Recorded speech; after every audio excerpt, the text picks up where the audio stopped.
Okay, this week we're going to talk about the reproductive system. Make sure you read the chapter in your book, be able to answer all the questions at the back, and do your workbook. All right, so here's the outline. So we're going to cover the infectious diseases of the reproductive organs, the physiology of the male and female reproductive systems, inflammatory conditions, neoplasms, which are tumors and cysts, and breast neoplasms, and imaging during pregnancy. So here's your chapter objectives. Be sure you can answer those, and your key terms, be able to define which one of those are. All right. So infectious diseases of both genders. So syphilis and gonorrhea are the two that we're looking at. So syphilis, it's a chronic sexually transmitted systemic infection. When I say systemic, you're going to see why in just a minute. Caused by the spirochete, whatever. So we know it as syphilis. A baby born of an infected mother will be born with congenital syphilis. So there's three stages of the infection. There's primary, secondary, and tertiary. So the primary is ulcerations develop on the genitals. So on females, on the vulva, on men, it's usually on the head of the penis. Secondary is a non-itching rash that affects any part of the body. So you can get a rash just anywhere and it doesn't itch. Tertiary, so that's where we can radiographically see it. And I'll show you what it looks like here in just a minute.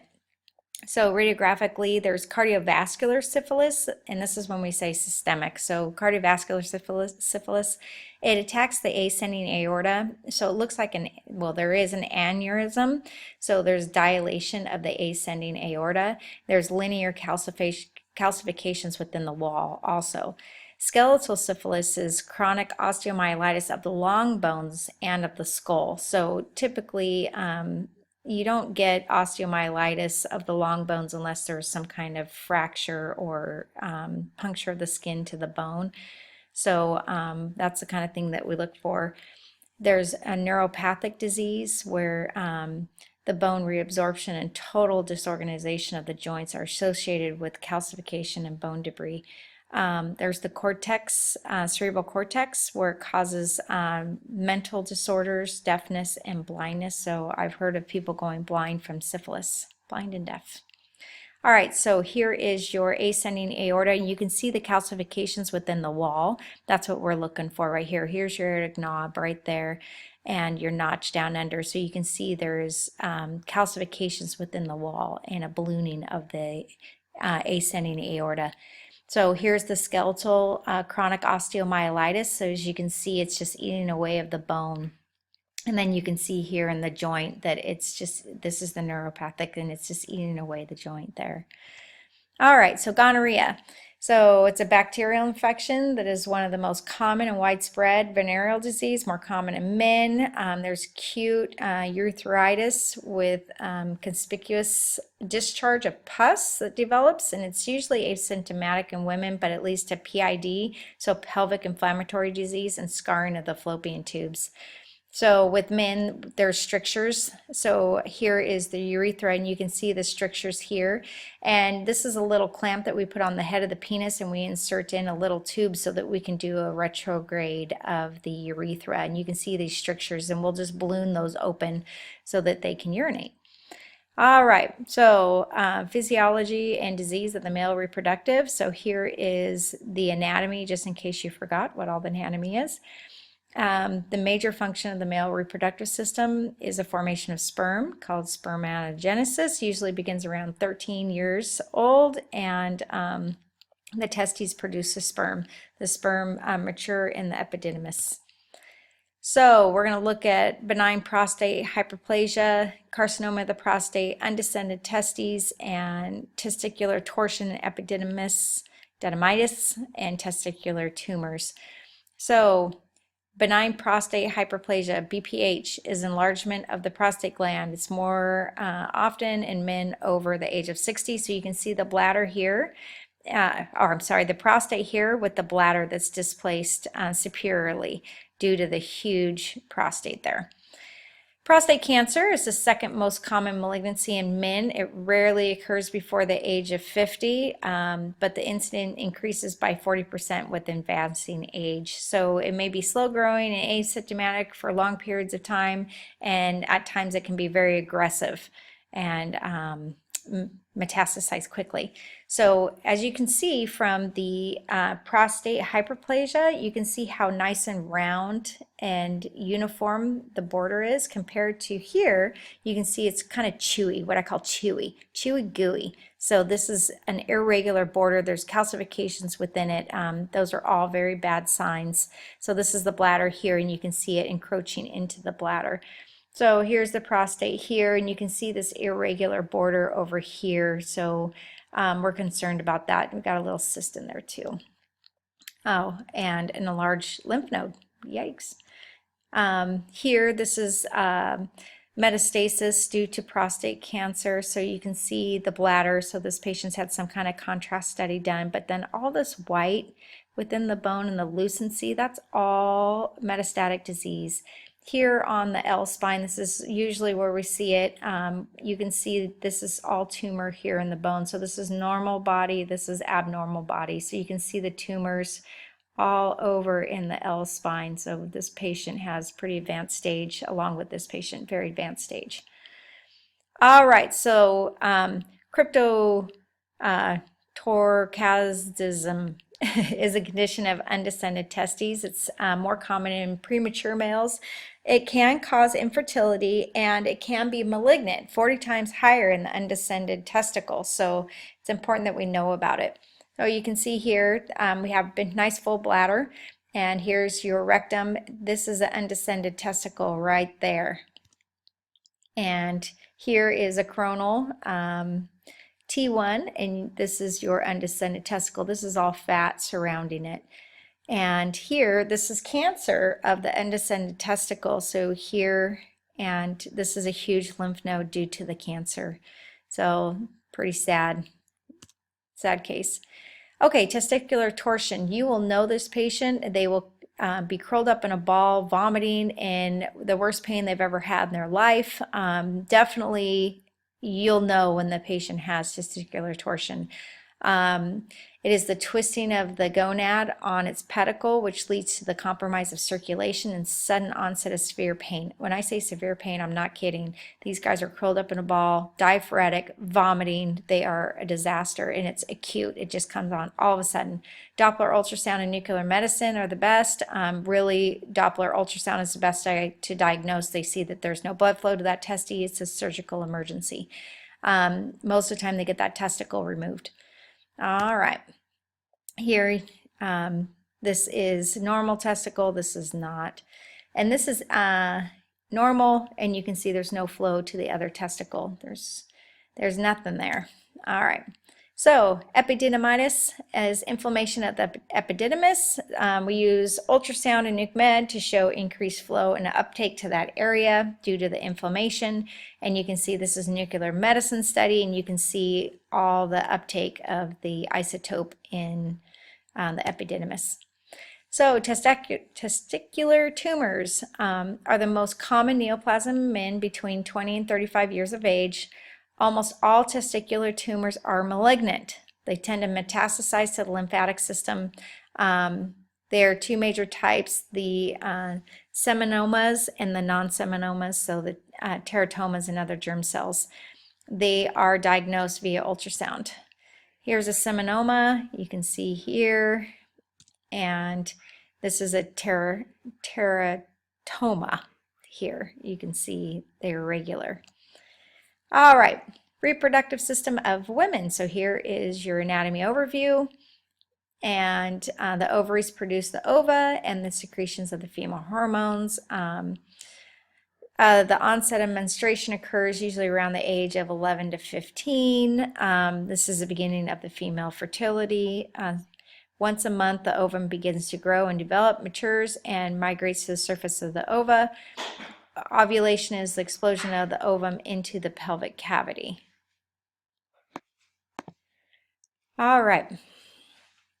So PID, pelvic inflammatory disease. is the inflammation of the pelvic reproductive organs. It's usually the result of venereal disease like gonorrhea in women of childbearing age. The peak age incident is between 20 and 24 years of age. It can also develop from unsterile abortion or delivery, multiple sexual partners, or complications of intrauterine devices.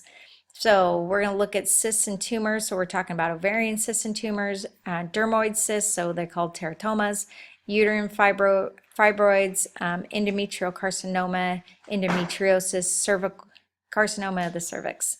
So ovarian cysts, the most common ovarian cysts are physiologic ovarian cysts. So there's follicular cysts, so unruptured enlarged follicles, very common in women of reproductive ages. There's the corpus luteum cyst. It occurs after continual hemorrhage or lack of resolution of the corpus luteum.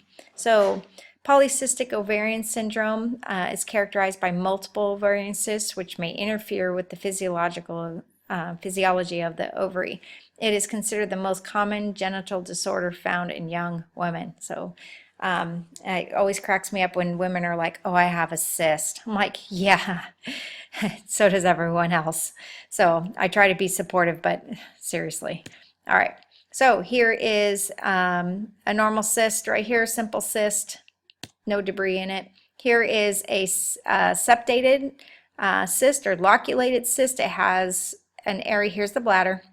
So you can see a nice round margin, and then you have these pockets of fluid, so little septated areas that are a little more complicated. And you can see here we have polycystic polycystic ovaries, which is multiple cysts there with coming off the ovary. It's painful. They usually rupture. They tend to seal off after they rupture. I've had hundreds of them and have survived. All right, ovarian tumors. The most common malignancy of the ovary is metastatic lesions. The most common primary malignancy is cytoadenocarcinoma. So it appears on ultrasound as a large cystic mass with internal septa.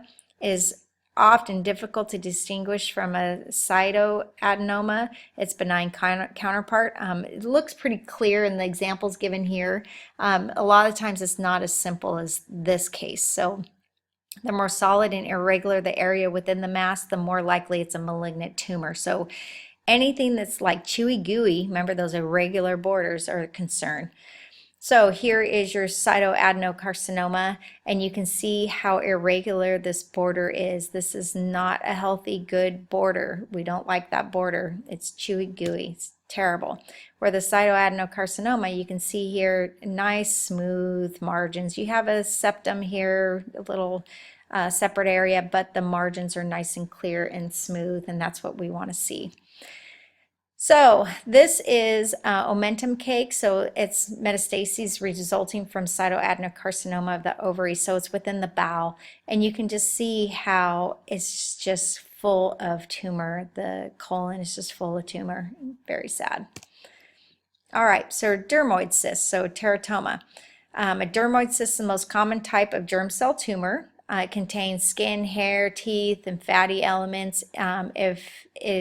It is of no clinical significance unless the cyst grows large enough to press on surrounding structures. So here is a teratoma, and you can see all the teeth within the teratoma, and it's got little something there too. So they grow all kinds of things, hair, everything. They're amazing. They're just very cool to me. You see this on an x-ray. It's like, oh my gosh. All right, so you can see here just on just a QB, you can see that there's something abnormal in there. It looks like teeth. All right, uterine fibroids. So it's also called leiomyoma. Is a benign smooth muscle tumor. It's very, very, very common. Women actually have multiple. If they have one, they usually have more than one. They vary in size. The growth of the fibroid tumors is stimulated by estrogen, so they develop only during the reproductive years and they shrink after menopause. I've had multiple fibroids. I've had, I think, 10 surgeries for fibroids. I didn't have them till after I had my daughter, which was very, very strange. And then I couldn't have kids anymore because of them. So it actually caused sterility within me. So it's important that these women don't have surgery unless they have to. So they cause abnormal bleeding between periods or excessive heavy flow, which is the most common symptom. So a lot of these women are anemic. When you're doing studies on them, you got to be careful because they get lightheaded really easy, diaphoretic. Their blood count is down. I became septic from one of mine. So very interesting. They normally don't grow real big, but I have a family history of everyone in my family having them. So fun. All right. So here's the uterus. You can see there's tumor here. So they're just big, smooth muscle tumors. They're benign, which is great.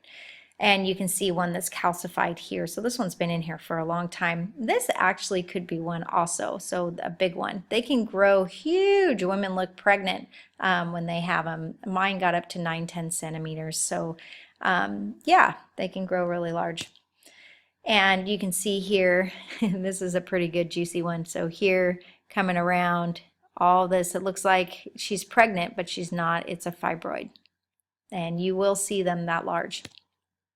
Here's another one. This is a sagittal. This is an MRI. T2.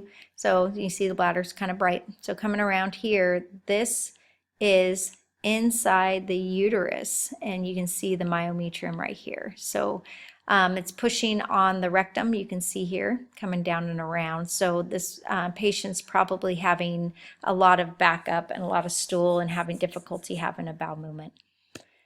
All right. Endometrial carcinoma. So adenocarcinoma of the endometrium is the most predominant neoplasm of the uterine body. It is the most common invasive gynecological neoplasm. It usually occurs in postmenopausal women, and it's those who have not had kids are in the higher bracket for that. The majority are 50 years and older, and postmenopausal bleeding is the most common symptom. So if women come in and they say they haven't had a period forever and they just started spotting or bleeding, that's a concern. All right, so here is your uterus coming around, and you can see all this is abnormal tumor. That is all bad cancer. Chewy, irregular margins. See that? All right. So here you can see it invading onto the bladder. So here is your endometrial cancer, and it's growing into the bladder. So it's catching itself. And this patient, I thought it was a really cool image that they labeled this. We have the bladder here, and this is your endometrial cancer right here. And they have radioactive seeds placed for the patient as the cancer is coming down the vaginal canal here. Here's the vaginal canal. This is a terrible image. It's very pixely, but you can see the tumor coming down the vaginal canal, and you can see how large this tumor is. So they put radioactive seeds in, which is kind of cool. All right, endometriosis. It's the presence of normal appearing endometrium in sites other than the normal, so inside the uterus. So the most frequent sites are the ovaries, uterine ligaments, rectovaginal septum, and pelvic perineum. May also affect the GI and urinary tracts. And the cause that they think is reflux of the endometrial fragments backwards through the fallopian tubes during menstruation with implementation into the pelvis. So transformation of the multipotential cells in the abdomen to the pelvis, implantation of the endometrial fragments during surgery or delivery, or the spread of endometrial tissue by the way of bloodstream or lymphatic. So endometriosis is almost like scarring around organs and tissues, and it causes all kinds of pain for women. And it will cause blockages. So as you can see here, endometriosis of the colon. So it's got like these bands that wrap around and strangulate the colon and the tubes and the ovaries and your small bowel. And it's just like it's aggressive at times where it just wraps around and strangulates. So a lot of pain with endometriosis, and you have to sometimes go in and have surgery to have it's almost like scarring, so the endometriosis removed. All right, carcinoma of the cervix. So carcinoma of the cervix is the third most common form of cancer in women. The tumors appear to be related to chronic irritation, infection, and poor hygiene. Higher incidence occur in women who begin sexual activity at an early age and have multiple sexual partners, and pap smear examination permits for early detection. So HPV is it's a virus, and it can cause cervical cancer. So here's your cervix, and it's very enlarged here. It's normally not that big. And you can see that now it's encroaching on the bladder, and we've got an irregular margin here of the bladder. So we've got invasive cervical cancer. All right, breast lesions. So breast cancer and benign breast disease. So fibrocystic breasts is one of them. And looking here at our sagittal, this is the anatomy of the breast, and here is a coronal cutaway so you can see the different areas. So breast cancer is the most common malignancy among women between 44 and 50. It is the highest cause of cancer death in women, although there is 98% survival rate for those that are diagnosed at stage 1. So it's important that you get your mammogram.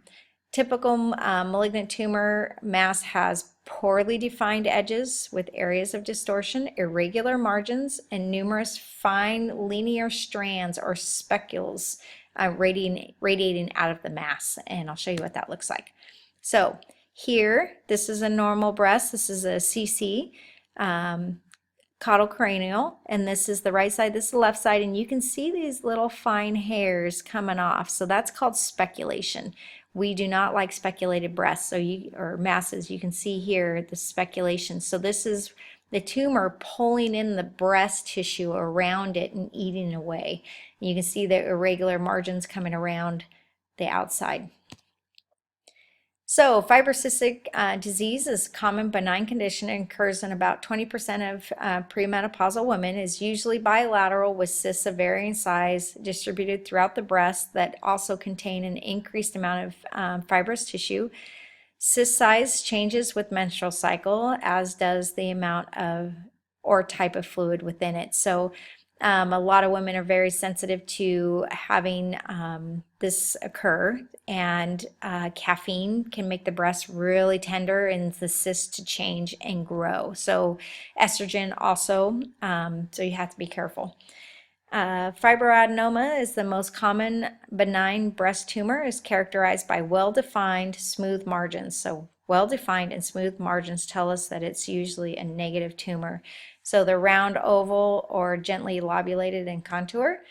And you can see here we've got nice round margins, smooth, nothing that is irregular there. So that's a fibroadenoma. And here you can see there's a mass there and there's a mass there. Blur your eyes. You'll see it. So there and there. And then you can see here, so we're wondering what this is. This is called the MLO, medial lateral oblique of the breast. And you can see here there's a cyst. So one of these is relating to a cyst, and it's got nice clear margins, no debris floating, simple cyst. And this here, this is a spot view, and you can see the speculation of the connective tissue being pulled into this tumor here. And on ultrasound, you can see that it's got irregular borders all over the place. Not good. All right, so this is a sagittal MRI. This is T2 post-contrast. And when we do an MRI of the breast, we inject contrast while we scan, and we watch the uptake of the contrast and the washout of the contrast, and that gives us the characteristics of the tumor. So we actually scan, it's like a 4-minute loop while it's injecting, so we can see the uptake and the washout. So this is a tumor right here. We can see it really well. We've got irregular margins, you can see that, and we've got, you know, speculation and everything here in this breast. So this is a cancer of the breast. And we do CT typically. When we do a CT for staging, we make sure we get the lymph nodes up in the axilla.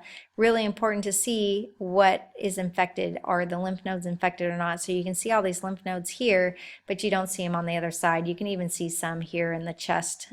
So we've got metastasis going here up into the lymph nodes. This is a ruptured implant, so you can see this is a CC view, and you can see here we don't have smooth margins, so this is leaking out. So whatever this is, it looks like it's silicone, is leaking out into the breast tissue. And here, MRI, we've got some irregular border right here. We do a lot of MRI screening to check the integrity of the wall of the implant, so that's very common. So here we've got something going on with some fluid within here, so this tells me that there's something wrong with this implant. The integrity of the wall is not real good. So imaging in pregnancy. So there's ectopic pregnancies, there's trophoblastic disease, there's female infertility, and there's ultrasound is a modality of choice in the evaluation of possible complications within pregnancy. So an ectopic pregnancy is a life-threatening condition. It is responsible for up to 1/4 of maternal deaths. Diagnosis is often missed by the initial examining physician. About 95% of ectopic pregnancies occur within the fallopian tubes. It is strongly associated with PID, pelvic inflammatory disease. HCG levels are lower than the gestational age as compared to the normal intrauterine pregnancy. So those are all flags. So here, this is ultrasound looking at the fallopian tube. We're looking down the fallopian tube, and you can see a little live embryo within the fallopian tube. That's very bad. Surgical emergency. Trophoblastic disease, so there is a spectrum of pregnancy related to disorders ranging from benign hydrotidiform mole to the more malignant and frequent metastatic chondrocarcinoma. The hydrotidiform mole results from abnormal fertilization when there is an absence of the female chromosome. So about half of the chondrocarcinomas follow pregnancy complicated by a hydrotidiform mole. So there maybe also occur from spontaneous abortion, ectopic pregnancy, and normal deliveries. So this is what it looks like. Here's within the uterus, and you can just see this cystic within there. All right, so that's it for your reproductive system. Make sure you take a look at the hysterosalpinograms on the fallopian tubes. Other than that, you're all set.